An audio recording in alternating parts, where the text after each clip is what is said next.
Before World War II, Czechoslovakia had been a strong democracy in Central Europe.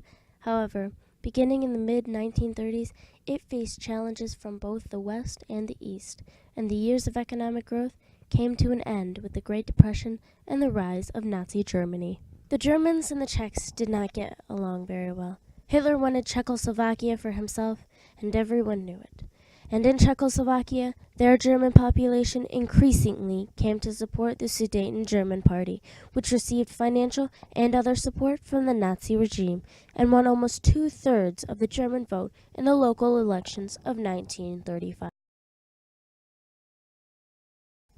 There were a series of international discussions aimed at resolving the Czech-German conflict that was caused by the Munich Accords, signed by the leaders of Nazi Germany, Italy, Great Britain, and France on September 30th, 1938, stating that the Germans had the right to take over the Sudetenland. This act made the Czech government very angry, and they condemned this German occupation of its westmost territory as a betrayal. The Munich betrayal, as the Czechs thought, effectively meant the end of the democratic interwar Czechoslovakia state. An independent Slavic state under Nazi control came into existence on March 14, 1939, and the following day, as the troops from Germany entered that territory, the remaining Czech lands became the protectorate of Bohemia and Moravia.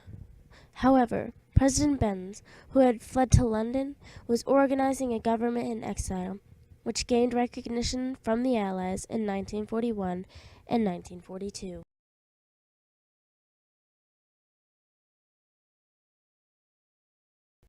During this time, there was a leftward political shift in a number of measures. For example, the nationalization of parts of the economy and larger individual enterprises, which caused 62% of the workforce being employed by the public sector. It was also seen to be shifting left because the right-wing parties had been banned.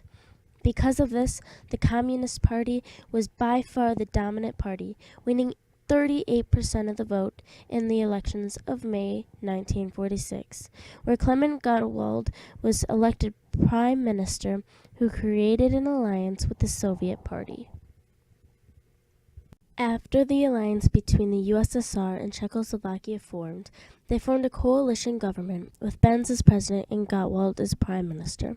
However, the Czechs began to see if they could seek aid from the Marshall Plan.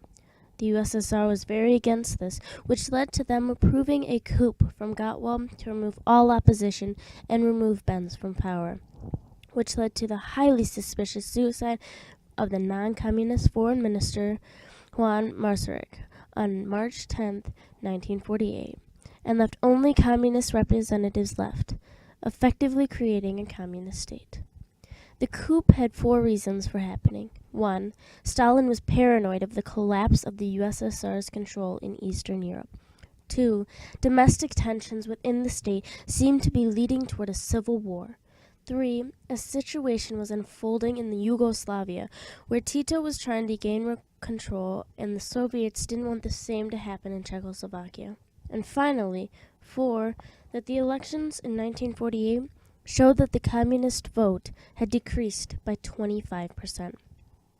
President Benz refused to sign the new communist constitution and abdicated on June 7, 1948.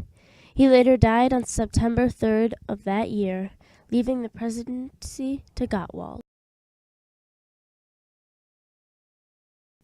The new goals for the economy were rigid, centralized, unrealistic production targets that lacked of any correlation between production costs and prices.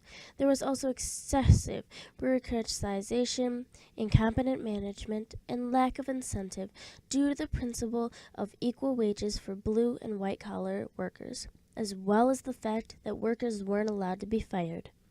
There was also a problem with the equipment, considering they dated back to the interwar period. The communist takeover did not appeal to everyone, however. Individuals wishing to go against the presiding regime included artists, intellectuals, and exiled government officials. They were all against the party, and these people were either shamed, imprisoned or censored, and sought to take a stand against the oppressive Soviet policies. Also, to prevent what was happening in Yugoslavia, there were many show trials and purges of such individuals. In opposition, Charter 77, the declaration of several intellectuals, government officials, and Czech Communist Party members, was signed out of concern for basic human rights conditions in Czechoslovakia, as well as basic civil rights. This was the beginning of opposition. However, the document itself states that those who signed simply wished to offer criticism to the government and draw attention to some of the human rights violations, not to become or serve as opposition for fear of being purged or put on a show trial. As the amount of signatures grew, the presiding regime became more and more outraged, promoting that the public disavow the charter. However, the charter ultimately was effective as it led to the establishment of the Committee for the Defense of Unjustly Persecuted, which dealt with violations in Czechoslovakia. Opposition in Czechoslovakia was largely limited to independent and private individuals, aiming to subvert the government and regime. Most popular in the methods of subversion were in the arts, including music and literature. Music from the West had become increasingly popular among the Czech youth, which led to many of the popular Czech artists to sign Charter 77. Additionally, the jazz selection of the Union of Musicians in Czechoslovakia became the refuge for independent and popular music in the country, leading to the section's leader's arrest in 1968. Despite this, however, the section did still remain. However, their influence was greatly reduced. As a result of the takeover, the communist regime remained in power until 1989, during the Velvet Revolution. As Czechoslovakia was the last democracy to fall in Eastern Europe, the West prompted to take several measures in response to the seemingly spread wall of communism. The takeover helped to unify many of the Western countries against the USSR and the Soviets, resulting in the formation of NATO. Additionally, the USSR's argument against the establishment of Free West Germany became completely futile due to the clear and present danger that the Eastern Bloc now served. Additionally, the United States was far more defensive and concerned, prompting clear support for the formation of the Marshall Plan, as well as the NSC's recommendation for a worldwide counteroffensive against the Soviet aggression. However, the regime did not last forever. Communism in Czechoslovakia fell in a similar way to communism in many other Eastern European countries. The Czech government consistently tried to refuse any strong change of any kind and remained very stagnant politically and economically. The main rebellion groups, which consisted of students, had a difficult time coordinating all the people who might oppose the government. So the church was a key and very important part of organizing this. International pressure also helped to keep the momentum for the anti-communist group going, and a general strike on November 27th led to the resignation of Husák on December 10th. The communist regime in Czechoslovakia saw the rise and fall of many leaders in the USSR.